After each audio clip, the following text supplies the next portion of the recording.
Was King Arthur a real historical figure, or is he nothing more than a legend woven from the threads of myth and imagination? This question has haunted scholars, storytellers, and dreamers for centuries, blurring the line between history and fantasy.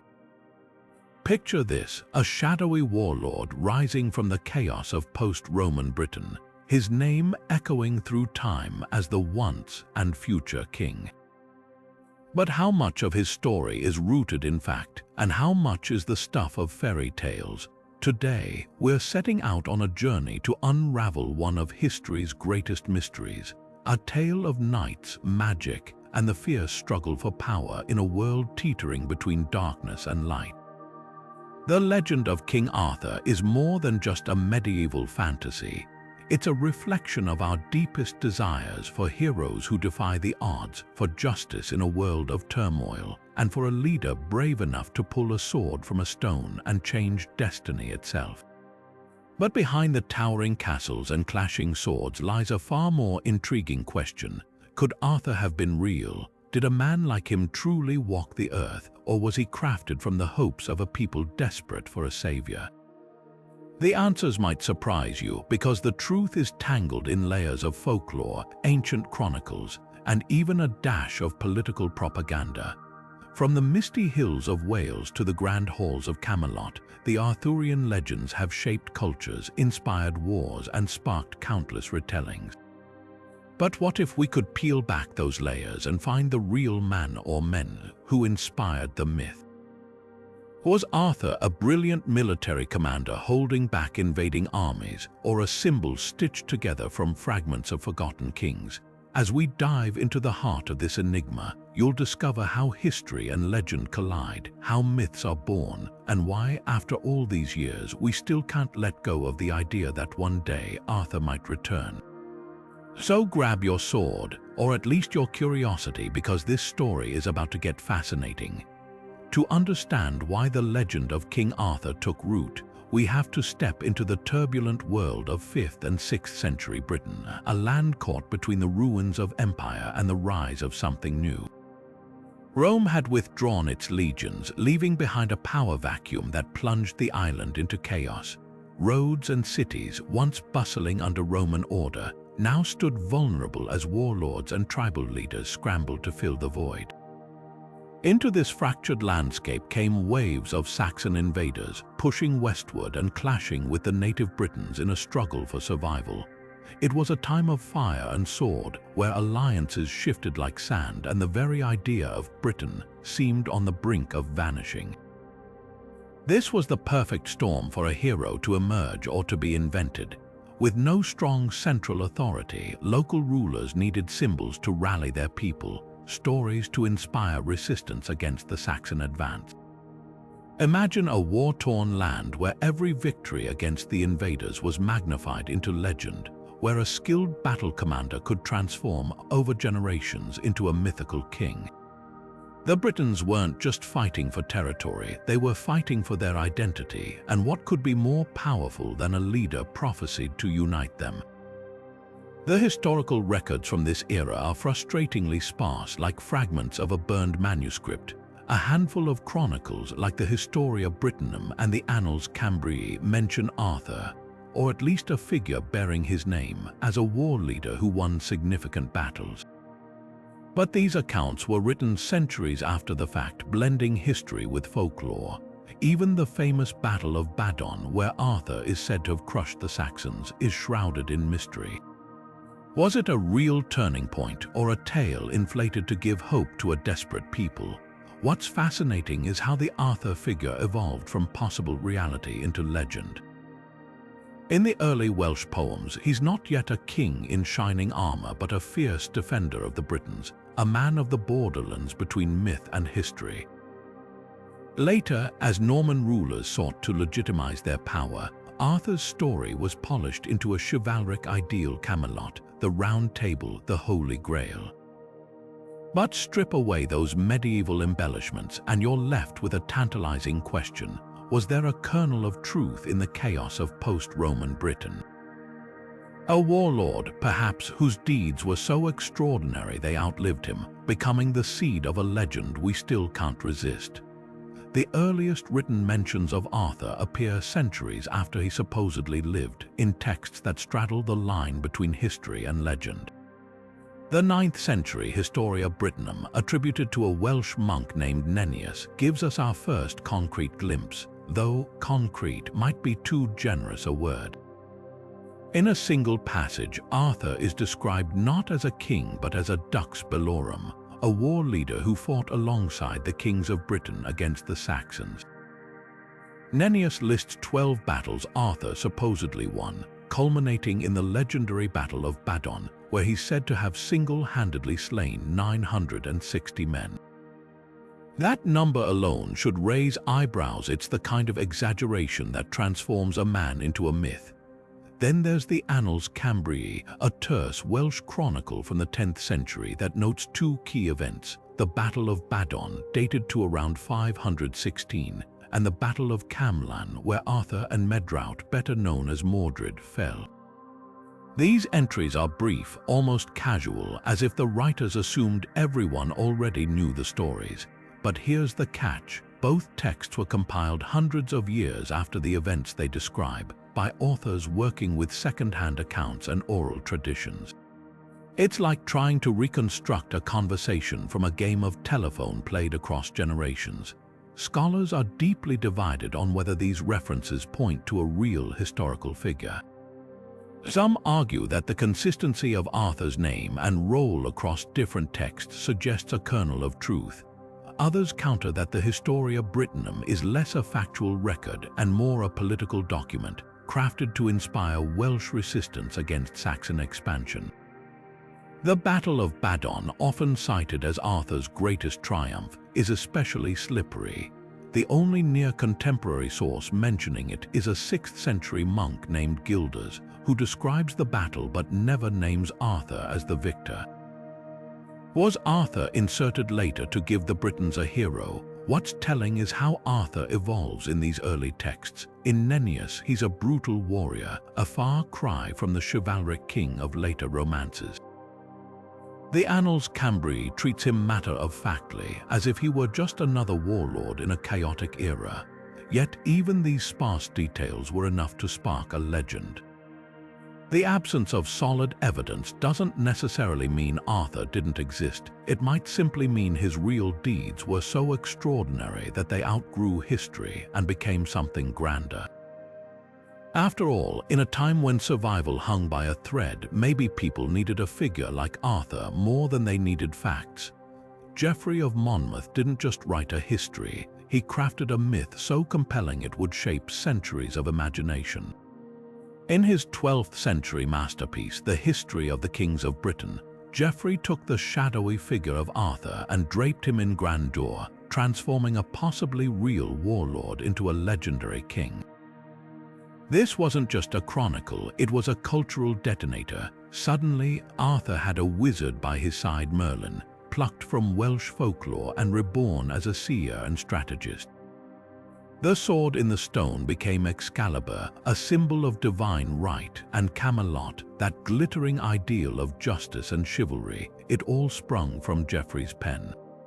But here's the twist. Geoffrey claimed he was working from an ancient Breton book, a lost manuscript brimming with untold truths. No one's ever found it. So was he a meticulous historian preserving forgotten lore, or a brilliant storyteller spinning silk from thin air? Scholars still argue.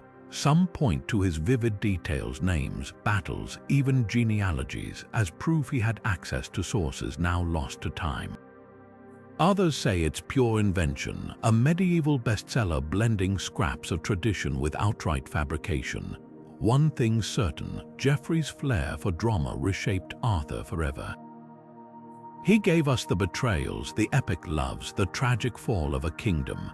His Arthur isn't just a war chief, he's an emperor conquering Rome itself before Mordred's treachery brings him low. It's no accident this version caught fire in the Norman courts, where rulers hungry for legitimacy saw in Arthur a mirror for their own ambitions. By anchoring his tale in a pseudo-historical frame, Geoffrey made legend feel real, and in doing so, ensured Arthur would never fade into myth alone. The irony at Geoffrey's history is packed with giants, prophecies, and supernatural twists that modern readers would call fantasy. Yet his work became the bedrock for every Arthurian story to follow, from Thomas Malory to Hollywood. So whether he was a fraud, a visionary, or something in between, one truth remains. Without Geoffrey of Monmouth, Arthur might have stayed a footnote in Welsh poetry, not the king who reigns eternal in our collective dreams.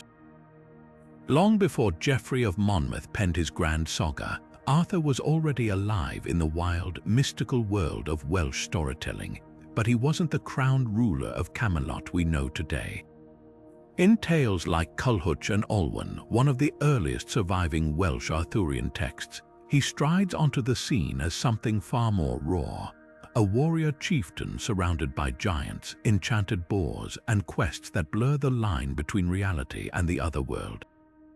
This Arthur doesn't sit on a throne. He leads a band of fighters through impossible trials, wielding not just swords but alliances with supernatural forces. The story itself is a whirlwind of Celtic imagination where heroes must retrieve magical shears from between a monstrous boar's ears or convince a reluctant giant to give up his daughter's hand. What's striking here is how deeply Arthur's early character is rooted in Celtic mythology. The cauldrons that never empty, the talking animals, the journeys into realms beyond mortal reach, these aren't just plot devices. They're echoes of a much older tradition where heroes bridge the gap between the human and the divine. Arthur's court in Culhwch and Olwen isn't a place of pageantry. It's a gathering of the extraordinary, where every companion has a superhuman ability, from holding their breath underwater for days to healing wounds with a touch. This version of Arthur feels less like a historical king and more like a figure straddling two worlds, part warlord, part mythic hero. The Welsh tradition also gives us glimpses of Arthur's darker, more ambiguous side. In poems like The Spoils of Anon, he leads a raid on the otherworld itself, seeking a magical cauldron that can resurrect the dead. But the tone isn't triumphant, it's eerie, haunted. The poem ends with a chilling line about how only 7 men returned from this quest, hinting at the cost of meddling with forces beyond human understanding. This isn't the flawless monarch of later romances. It's a leader whose ambition brushes against the supernatural, with consequences as grim as they are glorious. These early Welsh tales paint Arthur as a product of his landscape, a Britain still thick with ancient beliefs, where every hill might hide a fairy mound and every battle could spill into the realm of gods. The magic isn't decorative, it's woven into the fabric of the world. When Arthur and his men pursue the giant boar Twrchtr with across the countryside, the land itself seems to rebel, rivers rising and cliffs crumbling in their wake. It's a far cry from the orderly chivalry of Geoffrey's Camelot, but it's this very wildness that makes the Welsh Arthur so compelling. Here, he's not a symbol of empire or courtly virtue. He's a force of nature as untamed as the stories that birthed him. What's fascinating is how these Welsh motifs persisted, even as Arthur's legend was polished for medieval courts. The magical cauldron of the Spoils of Anon eventually morphs into the Holy Grail. The otherworldly quests become Christianized pilgrimages, but the bones of the older stories remain, buried just beneath the surface. They remind us that Arthur didn't spring fully formed from Geoffrey's imagination. He was forged in the fires of Celtic myth, where heroes walked hand in hand with magic, and every victory came with a price. By the time Chrétien de Troyes put quill to parchment in the 12th century, King Arthur had undergone a radical transformation from the rough-edged Celtic warrior of Welsh lore to the polished centerpiece of French courtly romance. Chrétien didn't just tell Arthurian stories, he reshaped them into glittering fantasies of chivalry, love, and aristocratic ambition, tailored for the tastes of noble patrons like Marie of Champagne.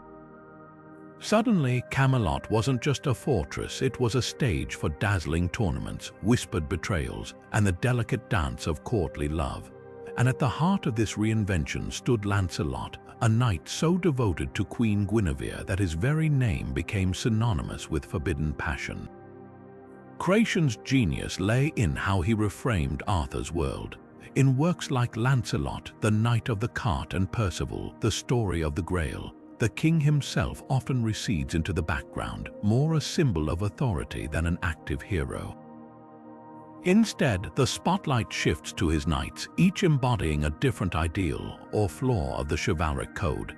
Lancelot's reckless bravery for Guinevere's sake, Gawain's blend of courtesy and ferocity, Percival's naive quest for wisdom. These weren't just characters, they were mirrors held up to Creation's audience, inviting nobles to see themselves in the tales. The Round Table, as Creation envisioned it, became the ultimate metaphor for equality and rivalry. No head of the table meant no hierarchy, just a brotherhood of knights competing for glory, yet bound by loyalty to Arthur. But beneath the surface, that unity was fragile. The same ideals that elevated these knights' devotion to love, pursuit of honor, also sowed the seeds of Camelot's downfall. Lancelot's affair with Guinevere wasn't just scandalous, it exposed the tension between personal desire and public duty, a theme that would haunt Arthurian legend forever. What's fascinating is how Creation blended Celtic myth with French sophistication. The magical elements, enchanted swords, prophetic dreams still lingered, but now they served a new purpose: to test the knight's moral fiber. Take the Grail, introduced in Percival not as a Christian relic but as a mysterious, radiant vessel tied to questions of spiritual worthiness. Creation left the story unfinished, leaving others to reinterpret it, but the implication was clear. True nobility wasn't just about bloodline or combat skill. It was about inner virtue. This shift from battlefield to banquet hall wasn't accidental. In the courts of medieval France, where power was as much about perception as it was about swords, Arthur's legend became a tool. Nobles craved stories that justified their privilege, that turned the messy realities of feudal politics into a romantic ideal. Creation gave them a Camelot where conflicts could be resolved through single combat or divine intervention, where even betrayal was draped in elegance. The gritty warlord of post-Roman Britain had been scrubbed clean, reborn as the perfect monarch, wise, generous, and just distant enough to let his knights shine. Yet for all its glamour, Creation's Camelot was never simplistic. His tales brim with irony, knights who fail their quests due to pride, lovers whose devotion undermines the kingdom they swear to protect. The French romances didn't just glorify chivalry, they questioned it, revealing the cracks in its glittering facade, and in doing so, they ensured Arthur's legend would never grow stale. Whether as a cautionary tale or an aspirational fantasy, this reinvented Arthur spoke to something timeless: the human struggle to balance desire with duty, ambition with honor. The sword might have been pulled from the stone, but the real test was how to wield it, and that dilemma still resonates today. T.H. White's The Once and Future King didn't just retell the Arthurian legend, it cracked it open and poured in all the messy, glorious contradictions of the modern world. Published in the shadow of World War II, White's masterpiece is a kaleidoscope of tones, shifting from the whimsical antics of a young Arthur nicknamed Wart, to the crushing weight of a king who builds a utopia only to watch it crumble. The novel's genius lies in how it balances childlike wonder with profound tragedy, turning Camelot into a mirror for the 20th century's brightest hopes and darkest failures. Take the famous Sword in the Stone section, where Arthur's education under Merlin becomes a riotous blend of magic and satire. White transforms the wizard into a time-traveling, anarchist tutor who turns his pupil into animals to teach him about power. As a fish, Arthur learns the brutality of might makes right. As a bird, he sees the absurdity of human borders. These scenes brim with charm, yet beneath them lurks a deeper question: can anyone truly be taught to rule justly? White's answer is heartbreakingly nuanced. Arthur builds the Round Table as a force for justice. only to discover that even the noblest ideals can't shield humanity from its own flaws. The novel's influence is everywhere. Disney's The Sword in the Stone borrowed its playful tone, but where the cartoon stops at happily ever after, White plunges forward into tragedy. Lancelot's affair with Guinevere isn't just a love story, it's a study of how personal weakness unravels political dreams. The Grail quest becomes a critique of perfectionism, with knights chasing an illusion while their kingdom fractures. And Mordred, he's not a one-dimensional villain but a product of systemic failure, a symbol of how cycles of violence perpetuate themselves. What makes the once and future king endure isn't just its literary brilliance, but its refusal to simplify. White's Camelot is a lab for exploring power, governance, and human nature. When Arthur muses, might isn't right, is it? It's a question that echoes through history, from medieval battles to modern geopolitics. The novel's political allegories feel startlingly relevant, whether read as a response to fascism or a warning about the fragility of democracy. And then there's the ending, not with a triumphant return, but with a tired, wounded Arthur sending a boy back to the present with the lesson that the fight for justice never ends. It's this bittersweet realism that cemented the book's legacy. From Broadway's Camelot to the gritty reimaginings of Game of Thrones, White's fingerprints are everywhere. He proved that Arthur's story isn't just about knights and quests, it's a lens for examining who we are, what we fear, and whether redemption is possible in a world that keeps repeating its mistakes. Archaeology has never been able to resist the pull of Camelot. The dream of uncovering Arthur's legendary stronghold has sent shovels biting into British soil for generations, with sites like Cadbury Hill and Tintagel Castle dominating the search. At first glance, the evidence seems tantalizing. Cadbury Hill in Somerset, for instance, isn't just any Iron Age fort. It's a sprawling hill fort with massive ramparts, rebuilt and reinforced in precisely the period when Arthur might have lived. Local folklore has long called it Camelot, and when archaeologists like Leslie Alcock excavated it in the 1960s, they found something extraordinary. A great hall dating to the 5th or 6th century, exactly the kind of structure where a warlord like Arthur might have held court. The timing fits, the scale impresses, but here's the catch: nowhere in the dirt is there a single inscription, artifact, or shred of proof that connects this place to Arthur himself. Then there's Tintagel, perched on Cornwall's rugged cliffs. Digs here have revealed luxurious imported pottery and stone buildings that speak of a high-status settlement in the post-Roman era. A slate fragment inscribed with the name Artugnu, possibly a variant of Arthur, sent hearts racing in the 1990s. But the inscription is fragmentary, the context unclear. Artugnu might have been a local noble, a craftsman, or someone entirely unrelated to legend. The real story of Tintagel is one of trade, not myth, a thriving hub connected to the Mediterranean, where wine and olive oil flowed long after Rome's collapse. Yet the romance of the site, the crashing waves, the ruins clinging to the cliffs, makes it impossible to ignore the whispers of Arthur's birth here, as Geoffrey of Monmouth claimed. What's fascinating isn't just what these excavations find, but what they can't confirm. Archaeology can show us where powerful leaders lived, how people fought, what they traded. It can even reveal sudden bursts of construction coinciding with periods of conflict like Cadbury's refortification, suggesting someone was marshalling resources against invaders. But names, motives, the personal charisma that turns a man into a legend, those vanish with the last breath of the past. The gap between artifact and story yawns wide, and it's in that space that Arthur thrives. Yet the lack of definitive proof hasn't deterred the search. If anything, it's fueled it. Every generation brings new technology, ground-penetrating radar, isotopic analysis, even soil chemistry that can detect ancient feasting. Each tool offers fresh hope of finding something that might bridge history and myth, but perhaps that's the point. Arthur's power has never depended on physical evidence.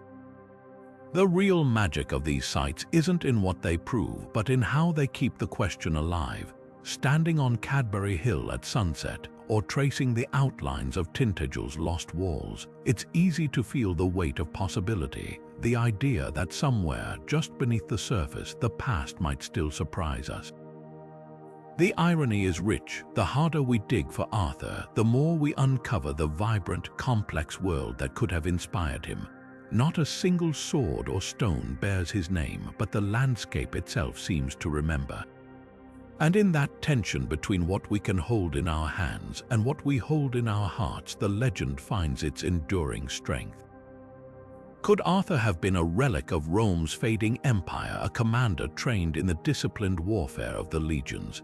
Some historians trace his origins not to Celtic myth but to the Roman military machine, pointing to the name Artorius, a Latin family name that echoes in Arthur as a clue.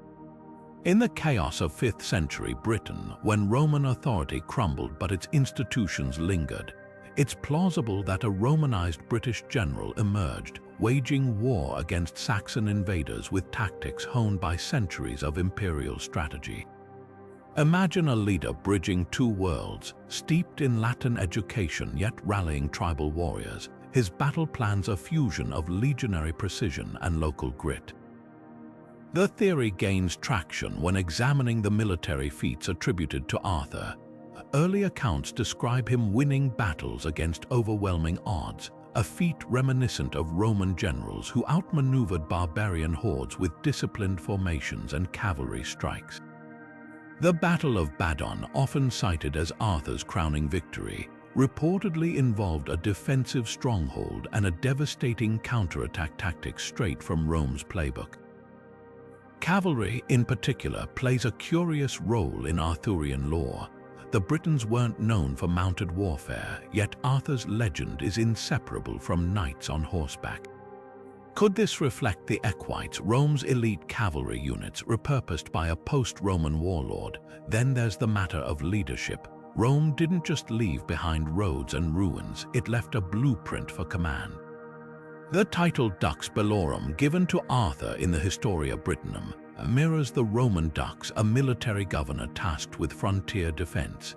If Arthur was a dux, he wouldn't have been a king in the medieval sense, but a general holding fractured territories together through martial prowess, much like late Roman commanders who became de facto rulers.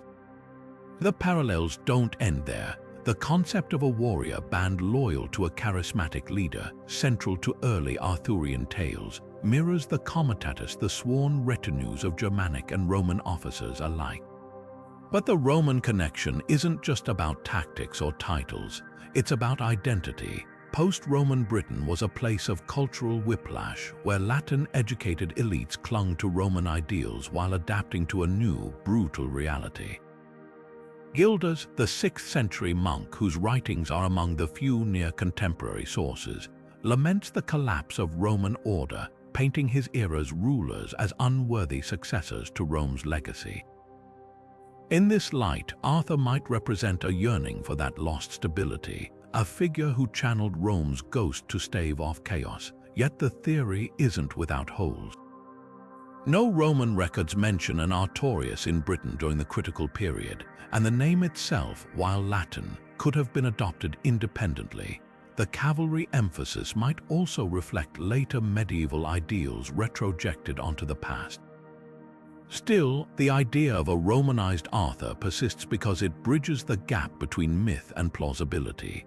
It suggests a man who wasn't just a hero for the Britons but a last gasp of the ancient world, a general fighting not just for territory but for the fading echo of an empire's grandeur. Whether fact or fantasy, this version of Arthur reminds us that legends often emerge where history ends, filling the silence with stories we need to hear. The sword Excalibur isn't just a weapon, it's a metaphor etched in steel, a blade that cuts through time itself. But its story begins far from the glittering halls of Camelot, in the older, wilder tales of Wales where it was known as Caled Fulch.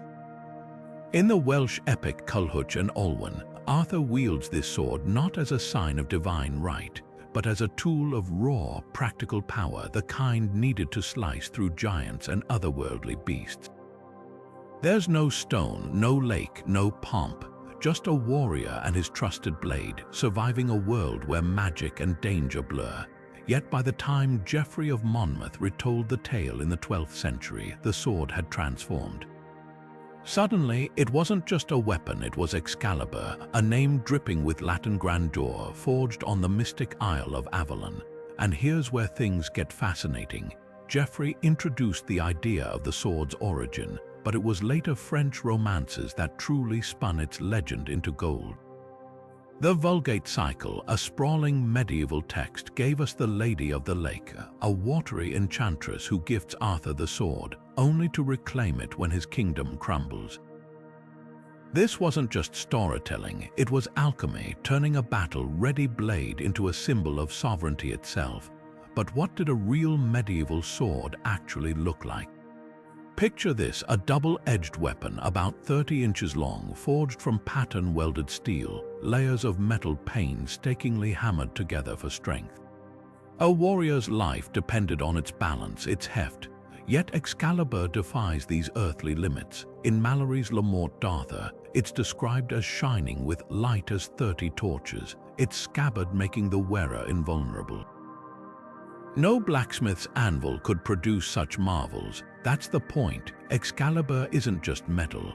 It's a covenant between king and cosmos, proof that Arthur's rule is ordained by forces beyond mortal hands. The sword's dual origins, pulled from stone by a destined king, then gifted by a lake nymph, mirror the duality of Arthur's own myth. The stone tests his worthiness, a trial of blood and right. The lake offers grace, a supernatural endorsement. Together they weave a paradox. Is Arthur king because he's chosen by the people, or because the gods will it? The sword becomes the answer, both weapon and warrant, as much a part of the land's magic as the mist over Avalon. Even its disappearance carries weight. When Bedivere reluctantly returns Excalibur to the lake, a hand rises from the water to claim it, an image haunting enough to echo through centuries. This isn't just a neat narrative close, it's a promise. The sword isn't gone, it's waiting. Like Arthur himself, Excalibur exists in that liminal space between history and legend, always ready to be drawn again when the world needs it most. And perhaps that's why the blade endures, not because it ever really existed, but because we've never stopped believing it could. Merlin might be the most famous wizard in Western legend, but his origins are far stranger than his crystal balls and pointy hat suggest. Dig beneath the medieval tales, and you'll find a figure stitched together from contradictions, part prophet, part madman, part political puppet master. His story begins not with King Arthur, but with an entirely different man, Myrddin Wyllt, a wild-eyed seer from Welsh poetry who roamed the forests, howling prophecies after witnessing the horrors of battle. This Myrddin wasn't a courtly advisor in flowing robes. He was a broken soul, a warrior who'd lost his mind to war's trauma. The Caledonian forest was his sanctuary, a place where he spoke in riddles to animals, his visions dripping with sorrow and doom. The transformation from this haunted figure to Geoffrey of Monmouth's polished Merlin is one of legend's greatest reinventions. In Historia Regum Britanniae, Geoffrey took Myrddin's name, softening the Welsh dd sound to Merlinus to avoid unfortunate French puns, and merged him with another archetype, the boy prophet Ambrosius, who supposedly aided Vortigern with his supernatural insight. Suddenly, Merlin wasn't just a madman, he was a strategic genius orchestrating Arthur's birth through magic and political maneuvering. Geoffrey's Merlin could see the future, but he wasn't trapped by it. He shaped it, pulling strings from others' reign to Camelot's zenith. Yet even in Geoffrey's version, shadows linger. The later Vita Merlini reintroduces Merlin's madness, sending him fleeing back to the woods after Arthur's fall, tormented by grief. Here he's a tragic paradox, a man who knows too much to stay sane, yet too much to ignore. The forest becomes his refuge and prison, where he teaches nature itself to mourn the world's cruelty. This duality, court magician and wild recluse, haunts every iteration. In the French Vulgate cycle, Merlin's wisdom is boundless, but so are his appetites. His infatuation with Nimue ultimately seals his fate as she turns his own magic against him. By the time Malory penned Le Morte d'Arthur, Merlin had crystallized into the archetype we recognize, the wise old man who guides the hero only to vanish when he's needed most.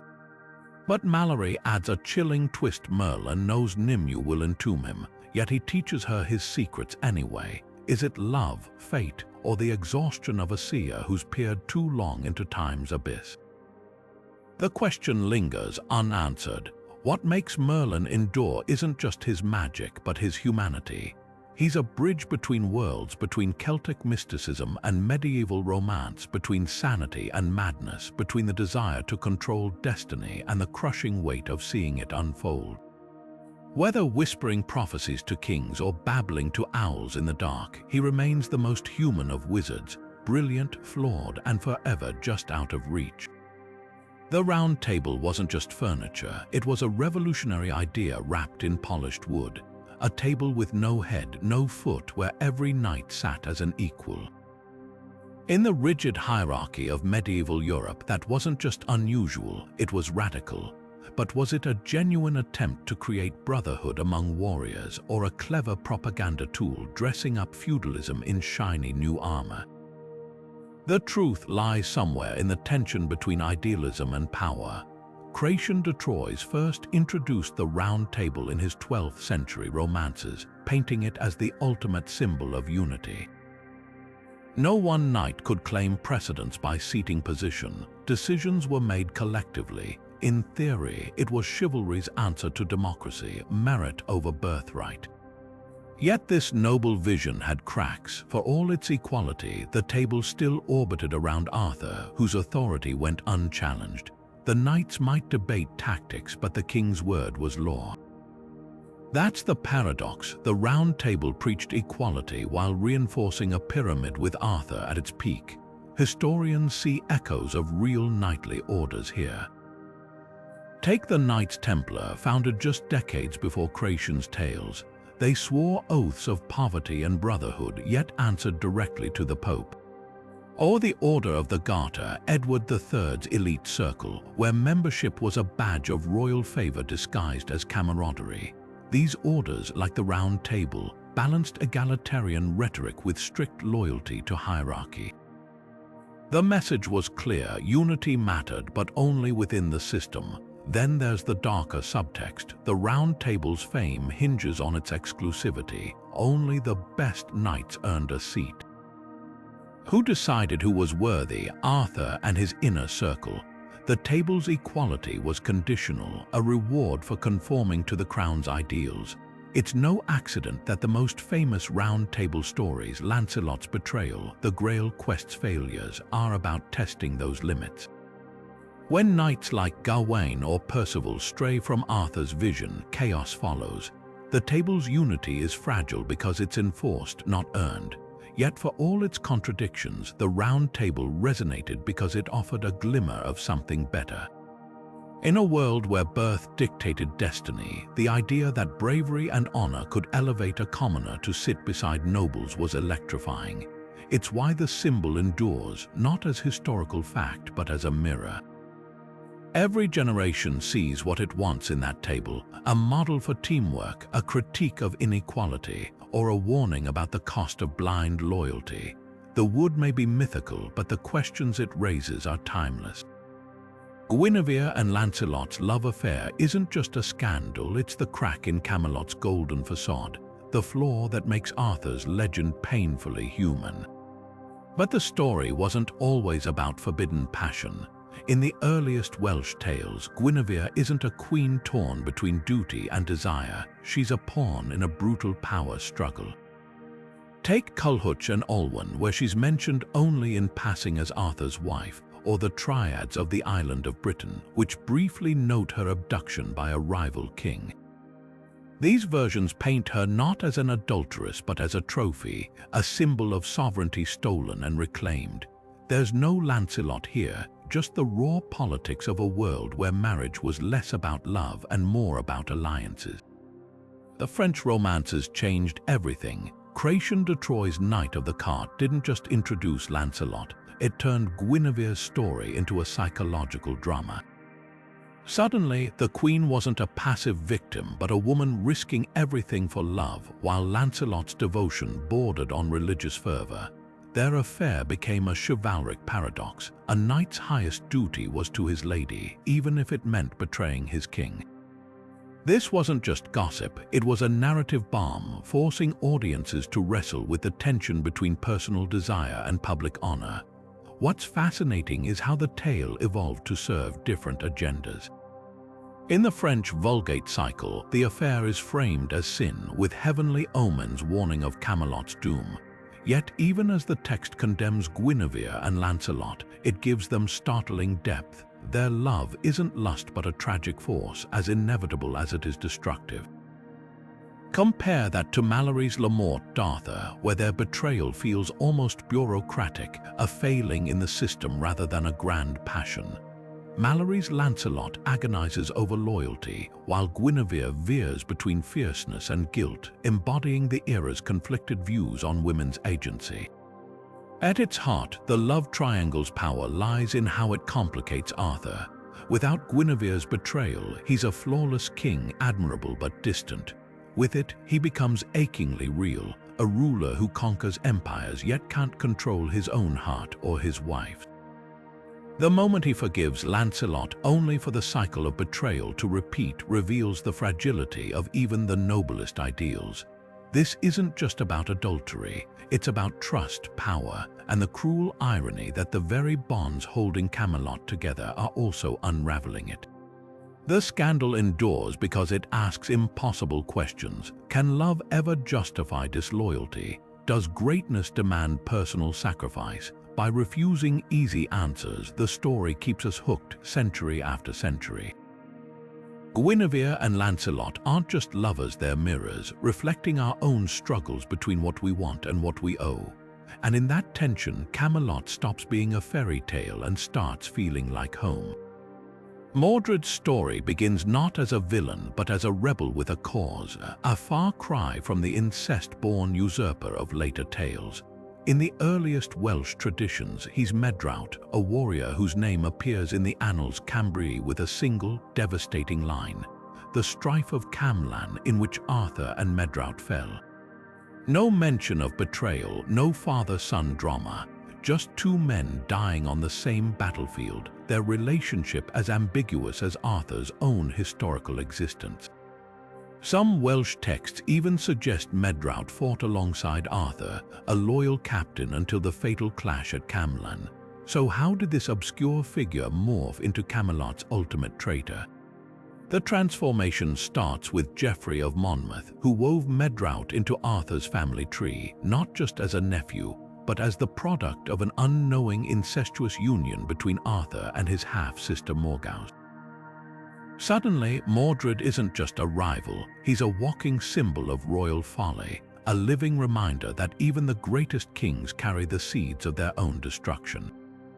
Geoffrey's twist taps into deep medieval anxieties about bloodlines and legitimacy. In a world where royal succession was fraught with coups and civil wars, Mordred embodies every nobleman's nightmare, the heir who turns on his own. But it's the French romances that truly demonize him. By the time the Vulgate cycle reshapes the legend, Mordred isn't merely ambitious, he's pure malice, seizing Camelot in Arthur's absence and forcing Guinevere into a sham marriage. His rebellion isn't just political, it's cosmic, a violation of the natural order. The imagery is stark. Where Arthur represents unity, Mordred is chaos. Where Arthur builds the round table, Mordred shatters it. And in Malory's Le Morte d'Arthur, their final duel is soaked in tragic irony, father and son, king and usurper, dealing each other mortal wounds as Camelot burns around them. Yet Mordred's villainy isn't one-dimensional. Some versions hint at nuance. The Scotichronicon, a 15th century Scottish chronicle, paints him as a nationalist hero resisting Arthur's imperial overreach. Even in Mallory, there's a fleeting moment where Mordred hesitates before striking his father, a glimpse of fractured loyalty beneath the treachery. These slivers of complexity matter because they reveal what Mordred really is, a mirror for medieval fears about power's corrupting influence. He's what happens when the system fails, when the bonds of blood and oath snap under ambition's weight. The most chilling part, Mordred's betrayal isn't just about Arthur, it's about us. His story forces the question, can any leader, no matter how virtuous, escape the shadows of their past? Camelot's golden age dies not by Saxon invasion or magical curse, but from within, poisoned by the very ties that were meant to sustain it. And that's why Mordred endures. He's not just a character, he's a warning. The Holy Grail wasn't always the glittering centerpiece of Arthurian legend. Its journey from sacred relic to chivalric obsession reveals as much about medieval politics as it does about spirituality. The earliest whispers tie it to Joseph of Arimathea, the biblical figure said to have caught Christ's blood in a cup at the crucifixion. By the 12th century, this vessel had migrated into monastic tales not as a quest object, but as a quiet symbol of divine grace. Then came Cratien de Troyes, who in his unfinished Percival introduced the Grail as something stranger, a radiant, jewel-encrusted platter carried through a mysterious castle, sustaining a wounded king. No chalice, no explicit Christian link, just an eerie, glowing enigma that left knights and readers alike spellbound. Yet within decades, the Grail's meaning sharpened into a weapon of ideology. When Wolfram von Eschenbach reimagined it as a stone fallen from heaven in Parzival, and the Vulgate cycle cemented its identity as Christ's cup, the Grail became a mirror for Crusade-era fervor. Here was a relic so pure it could only be found by the spiritually flawless, a not-so-subtle rebuke to knights more focused on land grabs than salvation. The message was clear: true nobility required inner virtue, not just battlefield glory. This wasn't just storytelling, it was propaganda crafted by clerics and aristocrats to redirect martial culture toward church-sanctioned ideals. The Grail's evolution also exposed medieval Europe's hunger for sacred objects. In an age when relics, real or forged, drew pilgrims by the thousands, the idea of a lost divine vessel tapped into a potent mix of piety and greed. Kings and popes alike jostled to possess fragments of the true cross or saint's bones. Why not a cup that promised eternal life? The Grail quest, with its trials of chastity and humility, offered a spiritual counterbalance to this materialism, even as it fed the same obsession. But the Grail's brilliance lies in its duality. For some, it represented unattainable perfection, a lesson in the futility of human ambition. For others, it was a political tool, justifying the Church's grip on knightly conduct. And for storytellers, a blank slate. From Mallory's introspective Galahad to Monty Python's farcical search, every era molds the Grail to its needs. The cup that once held divinity now holds something even more powerful, our endless desire to find meaning in the chase. Arthur's death is as mysterious as his life, a wound taken at Camelot, a boat drifting toward Avalon through the mist, a promise whispered through centuries that he isn't truly gone. The Annals Cambrai records his fall alongside Mordred in a single stark line, but by Geoffrey of Monmouth's time, the legend had softened the blow. Arthur doesn't die, he's carried to Avalon, the Isle of Apples, to be healed by otherworldly hands. This ambiguity, is he dead or sleeping, turned him into a symbol far more potent than any mortal king. Avalon itself is a mirror for our longing, part Celtic otherworld, part Christian paradise, a place where endings blur into beginnings. The notion of Arthur's return took root in medieval Wales, where bards spun prophecies of a leader who'd rise again when Britain's need was greatest. These tales weren't just folklore, they were political dynamite. The Welsh, resisting Norman conquest, clung to the idea that their ancestral hero would return to drive out invaders. But the Tudors, ever savvy propagandists, hijacked the myth for their own ends. Henry VII, eager to legitimize his shaky claim to the throne, named his firstborn Arthur and traced his lineage back to Camelot. When the young prince died prematurely, the symbolism was too rich to ignore. England's once and future king had come and gone too soon, leaving the nation to wonder what might have been. Centuries later, the motif resurged with startling urgency during World War II. As bombs fell on London, Arthur's legend became a bulwark against despair. Churchill's speeches invoked the spirit of British resilience, echoing the old promise that darkness would never triumph. T.H. White's The Once and Future King, published in the shadow of fascism, reimagined Camelot as a parable about the fragility of democracy, a warning that ideals must be actively defended. Even the ruins of Glastonbury Tor, mythically linked to Avalon, took on new weight. Pilgrims left offerings there as if Arthur's return might tip the scales against the Luftwaffe. What makes the once and future king endure isn't just nostalgia, it's the malleability of hope. For the Tudors, it was a tool of power; for the Welsh, a dream of liberation. For wartime Britain, a reminder that some legends refuse to die, even when the world burns. Avalon's mists never part because we need them cloudy, a space where history and desire meet, where a king can be both mortal and eternal, and where the next chapter is always just out of sight. From the rugged cliffs of Cornwall to the misty glens of Scotland, Arthur's legend isn't just a story, it's a living part of the landscape, claimed and reshaped by every community that treasures him. Take Cornish folklore, where Arthur never truly died. Instead, he slumbers beneath the earth, waiting for the sound of a horn to wake him. Locals will point to Dosmary Pool on Bodmin Moor, a bleak, wind-scoured tarn said to be where Bedivere returned Excalibur to the Lady of the Lake. The pool itself is eerily shallow, its depths defying expectation. Much like the legend it anchors, Cornwall's Arthur is a defender, a spectral presence who rides with wild huntsmen in storms, his shadow cast over tin mines and standing stones. Cross the Channel to Brittany and the tale twists into something darker. Here, Arthur is less a king than a spectral enforcer, his knights recast as the Ankou, a deathly retinue collecting souls. The forest of Broceliande, thick with ancient oaks and glimmering springs, is said to hide Merlin's tomb, and the Valley of No Return, where Morgana trapped unfaithful lovers in an enchanted prison. Breton storytellers weave Arthur into the land's pagan past, blending him with local deities. Even the names shift. Excalibur becomes Caladvalk, a sword with its own Breton pedigree. This Arthur isn't waiting to return. He's already part of the unseen world, his presence humming in the rustle of leaves and the mist that coils over menhirs at dawn. Then there's Scotland, where Arthur's legacy is etched into battle sites like the River Allen, claimed by some as the location of Camlan. The Scots strip away the pageantry of Camelot, framing Arthur as a warlord of the Gododdin, a Brythonic tribe resisting Anglo-Saxon incursions.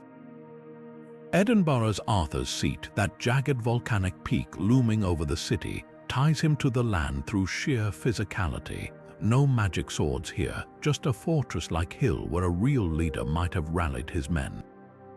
Scottish ballads even sideline Lancelot entirely, focusing instead on Mordred as a rival chieftain, his betrayal rooted in clan rivalry rather than Oedipal drama. What's fascinating is how these regional flavors reflect deeper cultural identities. Cornwall's Arthur is tied to tin mining and the sea, a guardian of industry and independence. Brittany's is a relic of Celtic mysticism where Christianity and older beliefs blur. Scotland's is a defiant border warrior, a pragmatic counter to England's chivalric obsessions. Each version claims Arthur not just as history but as proof of their own distinct heritage. Even the landmarks, a lonely pool, a haunted forest, a windswept peak, become more than scenery. They're portals, places where the veil between myth and reality thins, and where the right storyteller might just make you believe. The real magic lies in how these communities refuse to let Arthur fossilize. He isn't trapped in medieval manuscripts. He's out there, in the way a Breton farmer avoids broceliande at twilight, or how a Cornish guide lowers their voice near Dosmery Pool.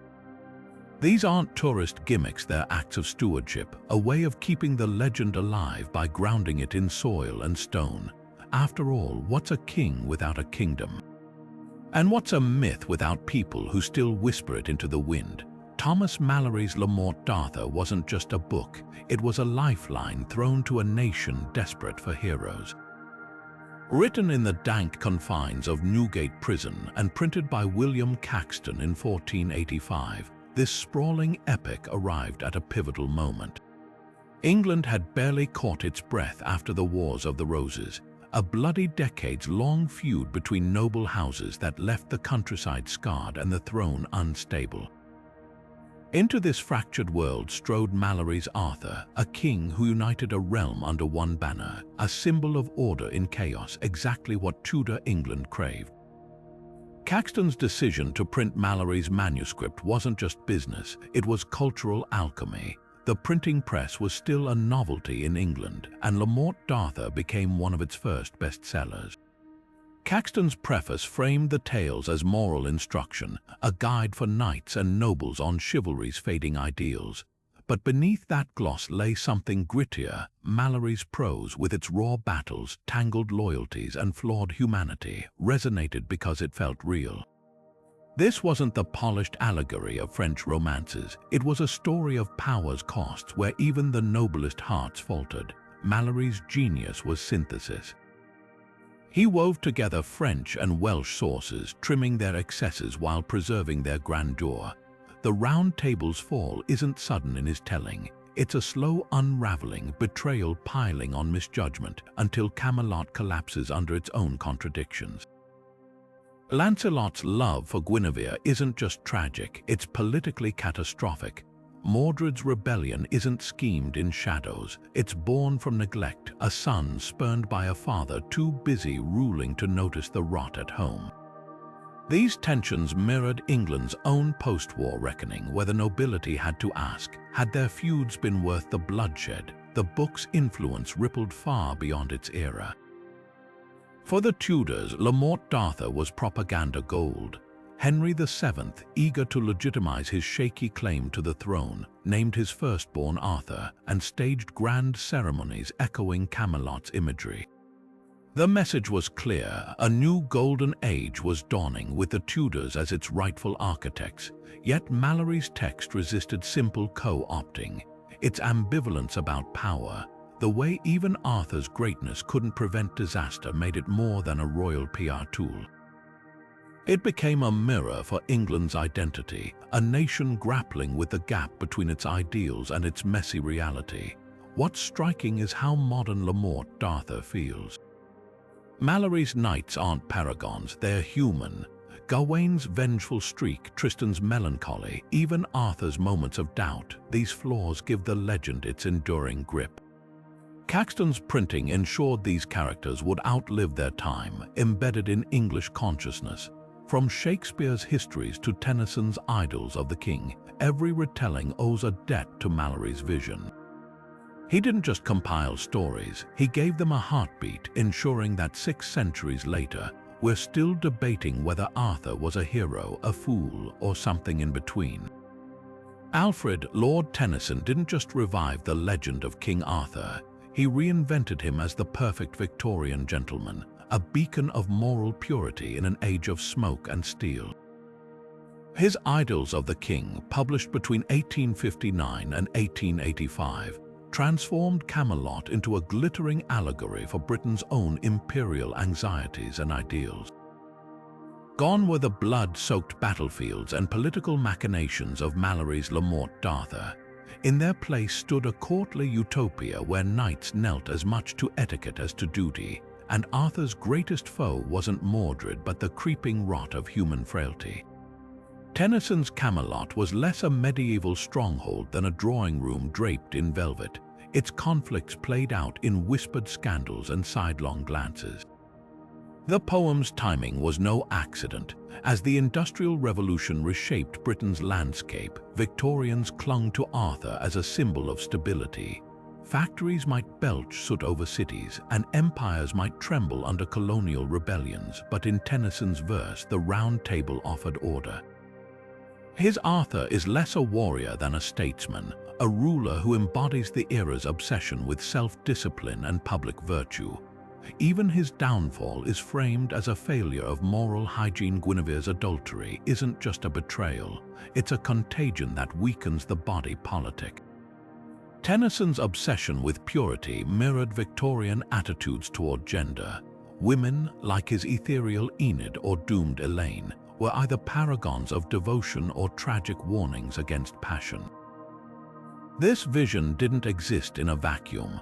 The idols became a cultural touchstone for the pre-Raphaelite Brotherhood, whose paintings dripped with Arthurian symbolism. Artists like Dante Gabriel Rossetti and Edward Burne-Jones turned Tennyson's words into visual spectacle, their canvases lush with jewel-toned gowns and pining knights. Their Guinevere wasn't just an adulteress, she was a Victorian femme fatale, her crimson lips and cascading hair a warning against desire unchecked by duty. The pre-Raphaelites' hyper-detailed, almost hallucinogenic style mirrored Tennyson's lush language, creating a feedback loop between poetry and paint that defined the era's aesthetic. Yet beneath the gilded surface, the idols throbbed with unease.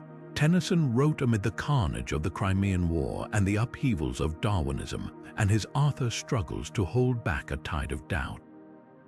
The Holy Grail, once a divine quest, becomes a metaphor for futile idealism, hallucinations that lead knights astray while the real work of governance crumbles. The poem's most haunting line, "The old order changeth, yielding place to new," isn't triumphant but elegiac, acknowledging that even Camelot's glory was doomed by time. Tennyson's genius lay in making Arthur's fall feel inevitable yet unbearably poignant, a mirror for Victorians who feared their own empire might one day fade. The idols endure because they're more than nostalgia, they're a dissection of power's illusions. By sanding down the legend's rough edges, Tennyson exposed its core, the terrible weight of being human in a world that demands perfection. His Arthur isn't a relic of the past but a warning for the future, a king who built a kingdom on virtue only to watch it splinter under the weight of his own ideals.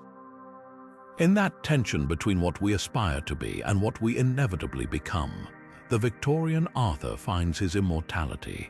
Cinema has never been able to resist King Arthur's call, but each era answers it differently, reshaping Camelot to reflect its own fears and fantasies. Take John Boorman's 1981 Excalibur, a film drenched in both blood and symbolism. This wasn't just a medieval romp, it was a psychedelic fever dream, its armor gleaming under surreal golden light, its forests thick with mist and menace. Released in the shadow of Vietnam and Watergate, Excalibur mirrored the disillusionment of its time.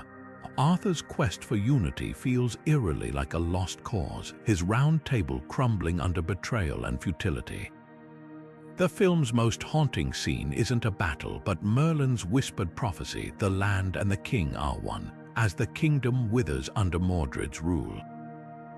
Here, Camelot isn't a golden age, it's a cautionary tale about power's corruption, a reflection of post-war America's own shattered ideals. Yet for every solemn retelling, there's a movie that skewers the legend's grandeur, and no film does it with sharper teeth than Monty Python and the Holy Grail. Python's 1975 satire didn't just mock Arthurian tropes, it eviscerated them, turning knights into bickering bureaucrats and the Grail quest into a farce of coconuts and killer rabbits. The genius lies in how it exposes the absurdity beneath the myth. When Arthur debates class consciousness with a peasant who defiantly insists, "I didn't know we had a king," the joke isn't just about medieval politics, it's a cheeky critique of authority itself, timeless in its irreverence. Fast forward to David Lowery's 2021 The Green Knight, and Arthur's world becomes a moody meditation on mortality and legacy. Shot in eerie, desaturated tones, the film strips away Camelot's pageantry, leaving only Gawain's existential dread. The Green Knight isn't just a foe, he's nature's indifference, a reminder that even the boldest knights are fleeting. This isn't a story about glory, it's about the terror of becoming a legend when you're not sure you deserve to be. Where Excalibur reveled in mythic scale, the Green Knight lingers on intimate frailty, its hero less a warrior than a man drowning in doubt. What's striking is how these adaptations refuse to let Arthur stagnate. In Antoine Fuqua's 2004 King Arthur, the legend gets a gritty historical makeover, with Clive Owen's Arthur reimagined as a Roman cavalry officer, more war movie than fairy tale. The film's muddy battles and political maneuvering echo post-9/11 anxieties, where loyalty is fragile and enemies blur. Meanwhile, Guy Ritchie's 2017 King Arthur, Legend of the Sword cranked the volume to 11, blending medieval lore with frenetic editing and anachronistic swagger. Its Arthur is a streetwise brawler, his Excalibur less a holy relic than a weapon of mass destruction, a fantasy for the blockbuster age.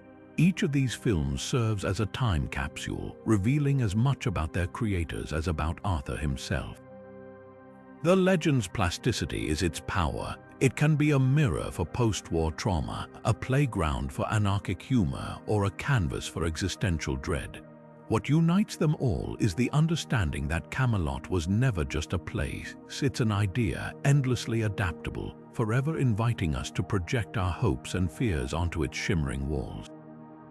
And as long as cinema exists, filmmakers will keep finding new ways to ask, what does it mean to be a king when the world refuses to kneel? Modern historians may never agree on whether King Arthur existed, but that hasn't stopped them from digging through the rubble of time for clues. One compelling theory suggests he wasn't a single man at all, but a composite, a legend stitched together from the deeds of multiple warlords who fought to hold back the Saxon tide. Imagine a tapestry where threads from different heroes are woven into one grand figure. A battle here, a charismatic leader there, all merging over centuries into the Arthur we know. This would explain why the early records are so fragmented, why some texts place him in different locations or eras.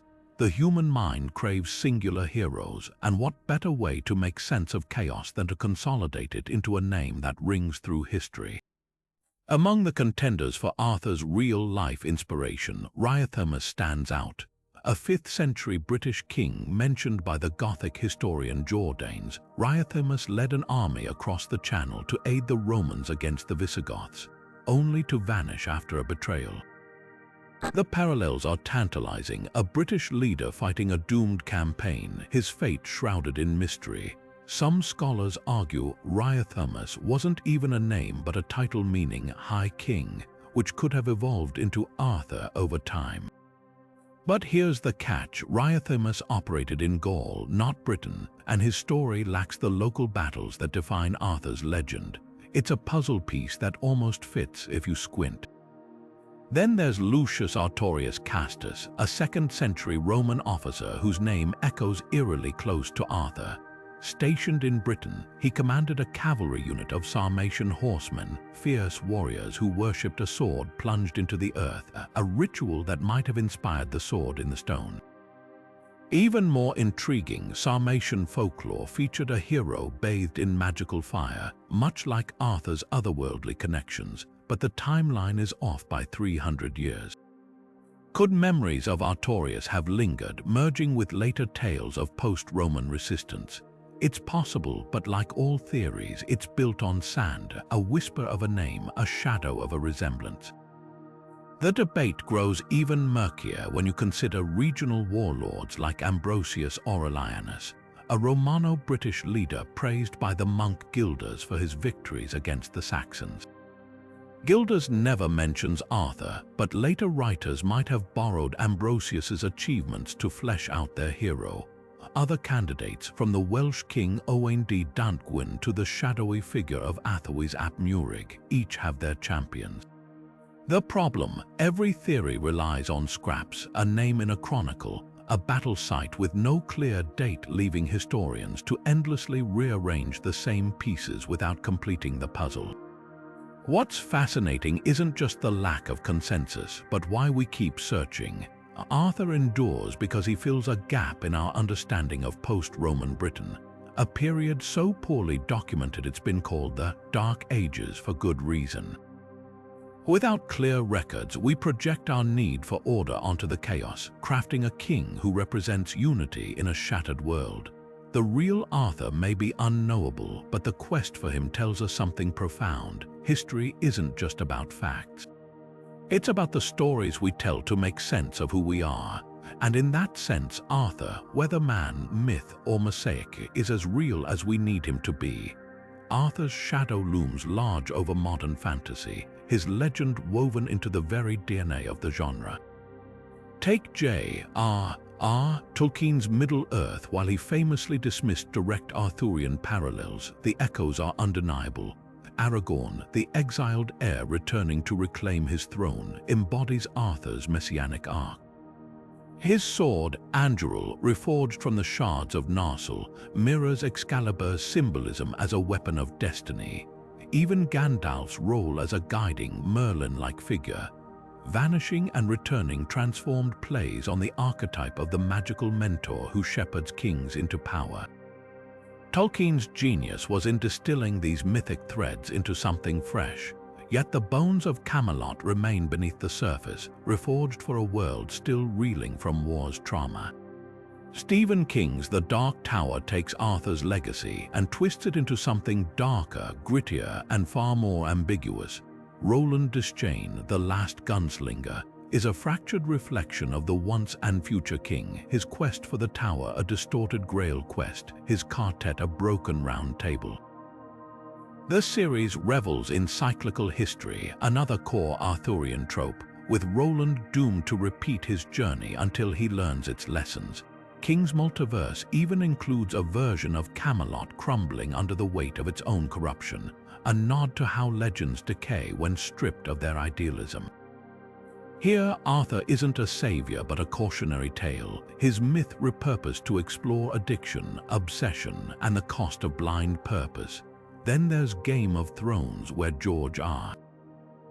R. Martin dissects Arthurian tropes with a scalpel. The saga teases the chosen king motif with figures like Jon Snow and Daenerys Targaryens bearing swords like Lightbringer, a clear Excalibur analogue. Yet Martin subverts expectations at every turn. Jon's noble lineage doesn't guarantee triumph, it complicates his loyalties. Daenerys' messianic fervor curdles into tyranny, exposing the danger of believing too deeply in one's own myth.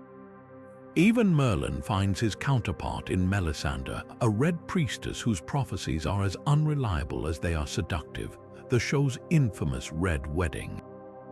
A brutal inversion of Camelot's wedding feasts, where betrayal isn't a tragic flaw but a political inevitability. What unites these reimaginings is their refusal to treat Arthur's themes as sacred. Tolkien elevates them into high myth, King fractures them into surreal odyssey, Martin weaponizes them to deconstruct power. Each asks the same question: what happens when the weight of legend collides with human frailty? The answer reshapes fantasy anew with every retelling, proof that Arthur's greatest magic isn't in his sword or throne, but in his endless adaptability. Few legends have been as politically useful as King Arthur's, a fact rulers have exploited for centuries. When Henry VII seized England's throne in 1485, his claim was flimsy at best, his family tree more sapling than oak. So he planted Arthur at its roots, naming his firstborn son Arthur. He staged a lavish coronation in Winchester, where a counterfeit round table hung in the great hall like a prop in a play. The message was unmistakable. The Tudors weren't just inheriting a crown, they were resurrecting Camelot. Young Prince Arthur's tragic early death only deepened the myth's grip. The once and future king had come and gone too soon, leaving his younger brother, the future Henry VIII, to wrestle with an impossible legacy. The Tudors didn't just borrow Arthur's glamour, They weaponized it, turning folklore into a blueprint for divine right. Across the Atlantic centuries later, another dynasty would tap into the same imagery with startling precision. John F. Kennedy's presidency wasn't just called Camelot by Jackie after his death. It was engineered to evoke it. The White House glittered with youthful vigor, its halls echoing with poetry readings and Mozart, its king and queen the picture of idealized nobility. Arthur Schlesinger Jr., Kennedy's advisor, explicitly framed the administration as a modern round table, with JFK as the enlightened monarch surrounded by his best and brightest. The parallels were no accident. In a Cold War world hungry for heroes, America's Camelot offered a counterpoint to Soviet austerity, a glittering myth of democracy where power wore a human face. But why does Arthur's ghost haunt politics so persistently? The answer lies in what myths do best. They sanitize complexity. Arthur's story transforms messy governance into a parable of purity, where leadership is ordained rather than earned. For Henry VII, it laundered the bloodstains of the Wars of the Roses. For Kennedy, it softened the edges of realpolitik with a sheen of destiny. Both cases reveal an uncomfortable truth. Nations crave origin stories more than they crave facts, and nothing legitimizes power like a legend that whispers, "This was always meant to be." The flip side, of course, is how these myths exclude as much as they inspire. The Arthurian narrative, rooted in English and Welsh soil, has been used to marginalize Scotland, Ireland, and other Celtic neighbors, framing their histories as footnotes to Arthur's grand saga. Even JFK's Camelot obscured the era's racial tensions and backroom deals beneath its sparkling facade. Legends simplify. They turn coalitions into coronations and policy into prophecy. Yet the most fascinating twist isn't how rulers use Arthur, it's how the myth outlives them. Henry VIII's monstrous ego shattered the Tudor fairy tale, just as Watergate would later unravel Kennedy's. But Arthur endures, waiting in the wings for the next leader desperate to drape themselves in his mantle, because every generation gets the Camelot it deserves and the one it's doomed to outgrow. From the mists of myth to the depths of psychology, King Arthur's story transcends time because it isn't just about a king, it's about the human psyche itself. Carl Jung's theories of archetypes offer a startling lens through which to view these legends, revealing why they cling to our collective imagination. Arthur, in this light, becomes more than a historical figure or fictional hero. He embodies the archetype of the self, the unified whole we strive to become. His journey from pulled sword to fallen king mirrors our own struggles for identity, purpose, and integration. Every time he forges unity from chaos, establishes justice, or falters from betrayal, he acts out a drama written into our very bones. The sword in the stone isn't just a test of lineage. It's a symbol of individuation, that moment when we seize our true potential and step into our destined role, however heavy the crown may be. Merlin, with his tangled beard and cryptic prophecies, fits seamlessly into another of Jung's archetypes, the wise old man. More than a magical advisor, he represents the voice of the unconscious, the part of us that sees beyond linear time and pragmatic concerns. His mentorship of Arthur mirrors the psyche's inner guidance system, that intuitive whisper urging us toward growth even when the path seems impossible. But Merlin's flaws, his entanglement with Nimue, his occasional cruelty reveal the shadow side of wisdom. Knowledge without humility becomes manipulation. Foresight without compassion breeds detachment. His eventual imprisonment in a crystal cave or tree, depending on the version, reads like a cautionary tale. When we ignore the lessons of our inner sage, we risk trapping our own insight in layers of isolation or pride. The Round Table, often reduced to a set piece in chivalric romances, takes on profound psychological weight through this lens. It's the archetype of the mandala, a sacred circle representing wholeness and equilibrium. Each knight embodies a facet of the self: Lancelot's passion, Gawain's loyalty, Percival's purity struggling to coexist in harmony. The table's eventual fracturing mirrors the disintegration that occurs when one aspect of the psyche dominates or rebels. Guinevere and Lancelot's affair isn't just a love story gone wrong.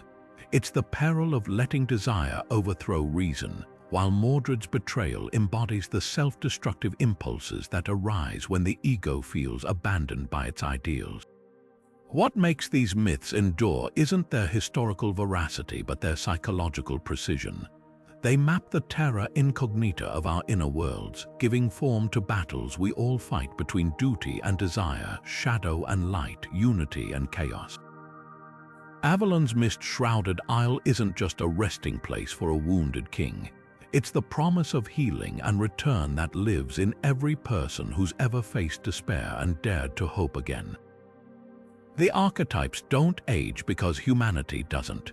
We're still pulling swords from stones, still heeding or ignoring our inner Merlins, still gathering our fractured selves around proverbial round tables, hoping this time the circle will hold. The search for King Arthur sprawls across centuries, leaving us with more questions than answers.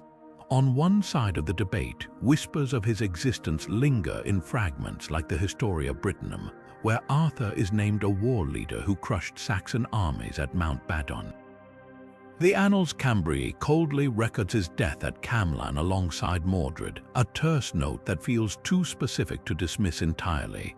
Even archaeology offers tantalizing glimpses: Cadbury Hill's post-Roman fortifications, Tintagel's high-status ruins, all hinting at a world where a ruler like Arthur could have risen.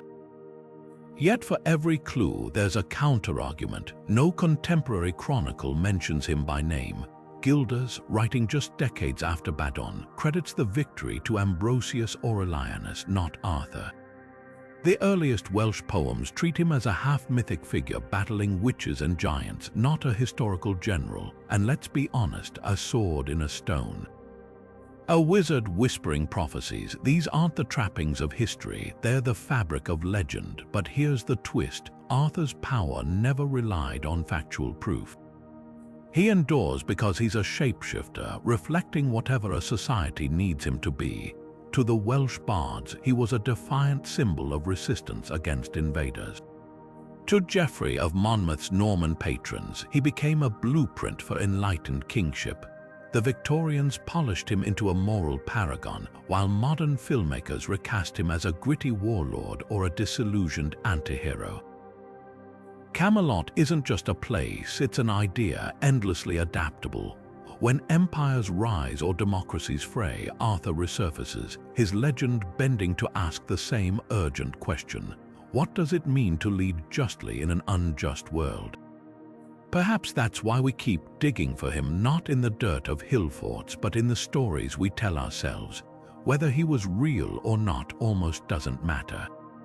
What matters is what we've made of him: a mirror for our ideals, a cautionary tale about power, a promise that broken kingdoms can be mended. So here's the real quest: don't just wonder if Arthur existed.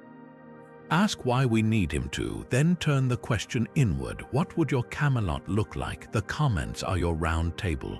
Draw your sword and join the debate. Do you believe? Share your theory below.